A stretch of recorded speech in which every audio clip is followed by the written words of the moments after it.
Hello students. क्या ये possible है कि आप अपने मोबाइल को एक बार चार्ज करें और फिर लाइफ में उसको दोबारा कभी ना चार्ज करना पड़े? पेशेंट पेसमेकर अपनी बैटरी जो है, पेसमेकर की बैटरी अपनी बॉडी में लगाए और उसको दोबारा कभी भी रिप्लेस करने की जरूरत ना पड़े। तो क्या ये पॉसिबल है? जी हाँ, ये पॉसिबल है। यूनाइटेड किंगडम की ब्रिस्टल यूनिवर्सिटी के एक पर्सन ने, यानी एक टीम ऑफ मेंबर ने यहां पे ये इस तरह की बैटरी डेवलप कर दी है जिसका नाम है डायमंड बैटरी। और ये डायमंड बैटरी, डायमंड के बेसिस पे ये लॉन्ग टाइम के लिए, बहुत लॉन्ग टाइम के लिए, यानी 10,000, 20,000, 1,00,000, 10,00,000 साल तक भी ये कॉन्टिन्यूस एनर्जी प्रोवाइड कर सकती है। कुछ किलो इलेक्ट्रॉन वोल्ट एनर्जी ये प्रोवाइड कर सकती है। आइए देखते हैं क्या है ये बैटरी, किस तरीके से काम करती है, कितना इसकी लाइफ ड्यूरेबिलिटी है, किस किस तरह के हम डिवाइसेस में इस टेक्नोलॉजी को यूज कर सकते हैं, क्या ये फिजिबल है आज के टाइम में या फिर ये फ्यूचर के लिए होगा। सो फर्स्ट अगर हम देखते हैं, the first nuclear powered diamond battery with a life span of 5700 years, यानी 5700 ईयर्स से भी हम इसको ज्यादा ले जा सकते हैं। मिनिमम 5700 ईयर्स तो आपको इसमें प्रोवाइड कर ही सकते हैं। इसके अंदर से मेनली हमने यूज किया है रेडियो एक्टिव आइसोटॉप्स और डायमंड। डायमंड एक टेक्नोलॉजी से, पॉली क्रिस्टलाइन टेक्नोलॉजी से डेवलप किए गए हैं, आर्टिफिशियल डायमंड्स हैं, नैनो डायमंड्स की फॉर्म में है। और जो हमारे रेडियो एक्टिव आइसोटॉप है वो है कार्बन 14। जैसा कि आप जानते हैं कि कार्बन 14 जो है एक रेडियो एक्टिव आइसोटॉप है। तो रेडियो एक्टिव आइसोटॉप जनरली अपनी बॉडी में से एमिट करते हैं बीटा पार्टिकल्स, यानी electron with a fast moving speed की कहलाता है बीटा पार्टिकल। तो जब कार्बन 14 अपनी बॉडी में से अपने heavy mass by size ratio होने की वजह से बीटा पार्टिकल या फिर उसको हैवी या फिर फास्ट मूविंग इलेक्ट्रॉन बोल सकते हैं, जब एमिट करते हैं तो उसके साथ बहुत सारी अमाउंट की mega electron volt 0.156.5 mega electron volt energy भी प्रोड्यूस होती है। साथ में बहुत सारे गामा और इलेक्ट्रॉन पार्टिकल्स भी इसके साथ में प्रोड्यूस होते हैं और नाइट्रोजन भी यहां पे सेपरेटली प्रोड्यूस होता है। इसी एनर्जी को हम यूटिलाइज करने वाले हैं अपनी डायमंड बैटरी के अंदर में। कार्बन 14 की जो हाफ लाइफ है वो 5700 ईयर प्लस माइनस 30 है, यानी 5730 तक इसकी क्वांटिटी, इतने साल बाद इसकी क्वांटिटी जस्ट हाफ हो पाएगी। यानी उदाहरण के तौर पे मान लीजिए अगर आज आपने 10 ग्राम 10 ग्राम कार्बन 14 लिया है तो 5730 ईयर्स के बाद इसकी quantity, because of they are continuously losing their energy, इसकी वजह से इसका जो क्वांटिटी है 5 ग्राम हो जाएगा आफ्टर 5730 ईयर्स। यानी ये इसको हम बोलते हैं हाफ लाइफ। हाफ लाइफ का मतलब है time taken by the radioactive isotopes to become half, आधी क्वांटिटी बनने के लिए, क्योंकि ये continuously mass by size ratio ज्यादा होने की वजह से कॉन्टिन्यूसली अपने पार्टिकल को एमिट कर रहा है, तो डेफिनेटली अपने वेट को लूज कर रहा है। लेकिन इसका जो रेट है ये सबका अलग अलग होता है। उदाहरण के तौर पे प्लूटोनियम का 24,000 साल होता है, वहीं पे आयोडीन का 11 दिन में उसकी क्वांटिटी हाफ हो जाती है अगर वो रेडियो एक्टिव आइसोटॉप है। तो प्लूटोनियम जो रेडियो एक्टिव आइसोटॉप है उसकी 24,000 साल बाद उसकी क्वांटिटी हाफ हो जाती है। तो डेफिनेटली इसी हम इलेक्ट्रॉन को यहां पे यूज करने वाले हैं इलेक्ट्रिक करंट प्रोड्यूस करने के लिए।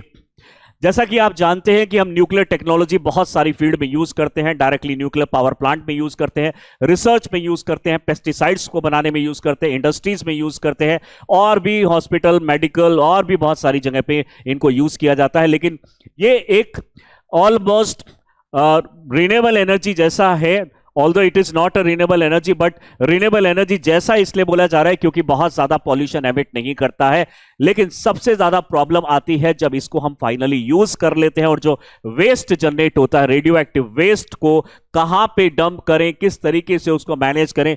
सबसे बड़ा चैलेंज न्यूक्लियर टेक्नोलॉजी यूज करने का न्यूक्लियर वेस्ट मैनेजमेंट ही है। चाहे फिर वो पावर प्लांट हो, पावर प्लांट के अंदर रिएक्टर हो, चाहे वो मेडिकल इक्विपमेंट्स हो, मेडिकल आपकी मेडिसिन हो, इन जिसमें भी न्यूक्लियर मटेरियल यूज होता है, अल्टीमेटली इसका जो वेस्ट मैनेजमेंट है वो सबसे कॉम्प्लिकेटेड और सबसे ज्यादा कॉस्टली भी होता है।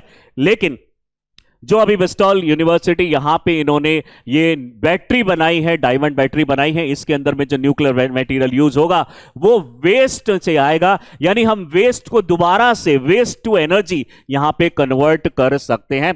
अभी हम देखते हैं कि ये जनरेट कैसे होती है इलेक्ट्रिसिटी। सबसे पहले आपको ये इक्वेशन बताए तो कार्बन जो है बहुत फास्ट रेट से, कार्बन 14 जो कि एक आइसोटॉप है, रेडियो एक्टिव आइसोटॉप है, ये बहुत फास्ट रेट से इलेक्ट्रॉन एमिट करता है। तो मान लीजिए ये हमारे पास एक कंटेनर है जिसके अंदर में कार्बन 14 हमने रखा हुआ है। कार्बन 14 से कॉन्टिन्यूसली इलेक्ट्रॉन्स यहां पे एमिट होते रहेंगे, और जब इलेक्ट्रॉन्स एमिट होंगे तो ये चारों तरफ में यहां पे प्रेजेंट है हमारा डायमंड, और जब इलेक्ट्रॉन यहां से पास होंगे तो डायमंड यहां पे एक सेमीकंडक्टर की तरह काम करेगा। और सेमीकंडक्टर आप जानते होंगे कि जब सेमीकंडक्टर से इलेक्ट्रॉन जंप करके दूसरी जगह जाते हैं तो वहां पे इलेक्ट्रिसिटी प्रोड्यूस किया जा सकता है। वही चीज हम यहां पे करने वाले हैं। कार्बन 14 कंटिन्यूअसली एमिट कर रहा है इलेक्ट्रॉन्स, वो इलेक्ट्रॉन जब बाहर निकल के आएंगे तो डायमंड के थ्रू पास होंगे, लेकिन एक लेयर बाहर भी लगाई हुई है प्रोटेक्शन के लिए ताकि इलेक्ट्रॉन पूरी तरीके से बाहर ना निकल जाए। और जब ये बाहर निकलने की कोशिश करेंगे तो ये जो थिक लेयर है इसके अंदर में, इसके अंदर ही अंदर ये एक सेमीकंडक्टर पीएनपी जंक्शन की तरह काम करेगा, यानी इसके अंदर एक लेयर प्रेजेंट होगी। इस लेयर से जैसे ही इलेक्ट्रॉन पास होगा तब यहां पे ये इलेक्ट्रॉन एमिट होंगे और ये इलेक्ट्रॉन जो है इलेक्ट्रिसिटी में कन्वर्ट होगा, और यहां पे जो इलेक्ट्रोड्स है इसको एक पर्टिकुलर डायरेक्शन में प्रोवाइड करके कॉन्टिन्यूअस इलेक्ट्रिसिटी प्रोवाइड कर सकते हैं, और ये कई हजारों साल तक इलेक्ट्रिसिटी प्रोड्यूस कर सकता है। इसको डेवलप करने वाले हैं ब्रिस्टल कैबर्ट जो इंस्टीट्यूट है फॉर एनवायरनमेंट, ये यूके यूनाइटेड किंगडम के अंदर में है। इसके अंदर में betavoltaic cell technology use किया है जैसे मैंने अभी बताया आपको, और वेस्ट टू जनरेट इलेक्ट्रिसिटी यहां पे होने वाली है। इस टेक्नोलॉजी के अंदर में जो डायमंड यूज किया जा रहा है that is the polycrystalline diamond, जो कि आर्टिफिशियली बनाया जाएगा केमिकल वेपर डिपोजिशन से। और यहां पे जो रेडियो एक्टिव आइसोटॉप लिया जा रहा है जो कि रेडियो एक्टिव है वो मीथेन से निकलेगा, कार्बन 14, उसको हम यहां पे यूज करने वाले हैं। डेफिनेटली अपने आप में एक बहुत कॉम्प्लिकेटेड टेक्नोलॉजी है। And isotope found in the nuclear reactor graphite block. अब जनरली क्या होता है, जो कि हम ग्रेफाइट ब्लॉक अपने न्यूक्लियर रिएक्टर्स में यूज करते हैं उसके अंदर में कॉन्टिन्यूसली एमिट होता रहता है कार्बन 14, तो वही कार्बन 14 हमें यहां पे लेना है और यही केमिकल वेपर डिपोजिशन टेक्नोलॉजी से डायमंड बनाएंगे। और जो मैंने टेक्नोलॉजी बताया आपको, इलेक्ट्रॉन जब एमिट होंगे, इलेक्ट्रॉन इज कार्बन 14 से, जब ये पास होंगे यहां पे डायमंड की लेयर से, डायमंड यहां पे सेमीकंडक्टर की तरह काम कर रहा है, इलेक्ट्रॉन जंप के करके पीएनपी पे पहुंचेगा और वहां से वो इलेक्ट्रिसिटी जनरेट करेगा। ये इलेक्ट्रॉन पूरी तरीके से बाहर ना आ जाए इसलिए बिल्कुल बाहर एक थिक लेयर भी है डायमंड्स की, और जब ये अंदर ये आपका इलेक्ट्रॉन का मूवमेंट होगा, करंट प्रोड्यूस होगा, तो ये पॉजिटिव और नेगेटिव इलेक्ट्रोड्स उसको एक डायरेक्शन भी प्रोवाइड कर देंगे। वहीं पे अगर हम बात करें, ये टेक्नोलॉजी आज की नहीं है, 1913 में पहली बार हेनरी मोसले ने इसको टेक्नोलॉजी को पहली बार बताया था। 1950s और 60s में इसके ऊपर में बहुत सारी जरूरत थी जिसके ऊपर इसके डेवलपमेंट भी हुई, लेकिन कुछ टेक्नोलॉजी की कांस्टेंट होने की वजह से फाइनल इसको डेवलप नहीं कर पाए। लेकिन अभी 2025 में इस अप्रैल मंथ में इन्होंने इस चीज को करके दिखाया है।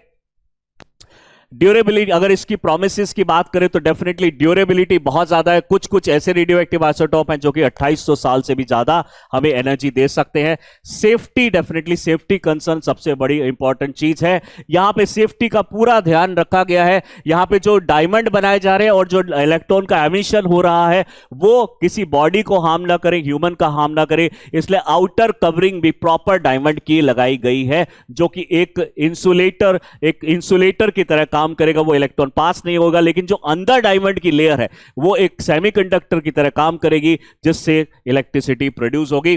वर्सैलिटी तो डेफिनेटली इसमें है ही, जितना अलग अलग तरह की हम चीजें इसके अंदर में डेवलप कर पा रहे हैं, स्पेस टेक्नोलॉजी में यूज कर पाएंगे, एवरीडे लाइफ में भी इसको हम यूज कर पाएंगे। May be it is not feasible today but definitely कुछ सालों बाद ये पॉसिबल हो पाएगा। तो ये टेक्नोलॉजी एक ऐसी टेक्नोलॉजी है जिस टेक्नोलॉजी के थ्रू हम अपने पेस मेकर्स को बहुत ज़्यादा एनर्जी प्रोवाइड कर सकते हैं। यानी इसमें बहुत सारी चीज़ों को हम यूज़ कर सकते हैं ऐसी जगह पे जहाँ पे हमें बार बार बैटरी रिप्लेस करना खतरा हो सकता है। तो पेस मेकर के अंदर में, सैटेलाइट्स के अंदर में, ड्रोन के अंदर में, स्पेस स्टेशन के अंदर में, स्पेस व्हीकल्स के अंदर में, और भी एयरक्राफ्ट के अंदर में, ड्रोन्स के अंदर में, इन सभी के अंदर में इसको हम यूज कर सकते हैं।